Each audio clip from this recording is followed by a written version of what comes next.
నమస్తే అండి. కూటమి సర్కారు కొలువు తీరక ముందే వైసీపీ కార్యకర్తలు, నాయకుల్ని విపరీతంగా భయపెట్టింది. వైసీపీ క్యాడర్పై భౌతిక దాడులు, ఆస్తుల విధ్వంసాలకు టీడీపీ శ్రేణులు యథేచ్ఛగా పాల్పడ్డాయని గగ్గోలు పెట్టడం చూశాం. అయితే ప్రతిరోజు అవే వార్తలు ఎక్కువ భయపెట్టడంతో వైసీపీ క్యాడర్లో కూటమి సర్కార్ అంటే నెమ్మదిగా భయం పోతూ వచ్చింది. పోలీసు కేసుల గురించి ప్రత్యేకంగా చెప్పాల్సినటువంటి పని లేదు. అన్నీ చూసిన వైసీపీ నాయకులు, కార్యకర్తలు ఇంతకంటే ఇంకేం చేస్తారులే అని తమకు తాము ధైర్యం చెప్పుకున్నారు. దీంతో సర్కారుకు భయపడే రోజులు పోయాయనే కామెంట్స్ వైసీపీ నుంచి క్రమంగా పెరుగుతున్నాయి. అయితే వైసీపీ కార్యకర్తలు, నాయకుల భయం జగన్, ఆయన చుట్టూ ఉన్న వాళ్ళతోనే.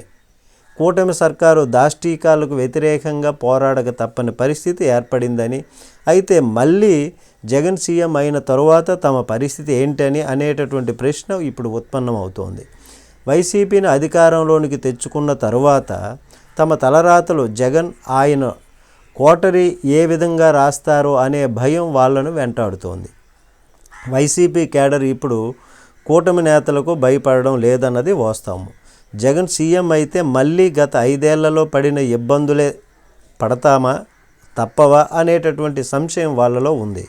తమ కష్టానికి ఫలితం ఉంటుందో లేదో, ఉండదో అనేటటువంటి అనుమానం, భయం వాళ్ళను వెంటాడుతోంది ఇప్పుడు.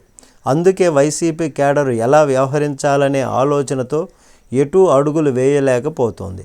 వైసీపీ అధికారంలోనికి వచ్చిన తర్వాత జగన్ ఏ సజ్జలకో లేకపోతే వైవీకో, విజయసాయికో తమ బాధ్యతలు అప్పగిస్తే అప్పుడు పరిస్థితి ఏంటని వారు అంతర్మదనం చెందుతున్నారు.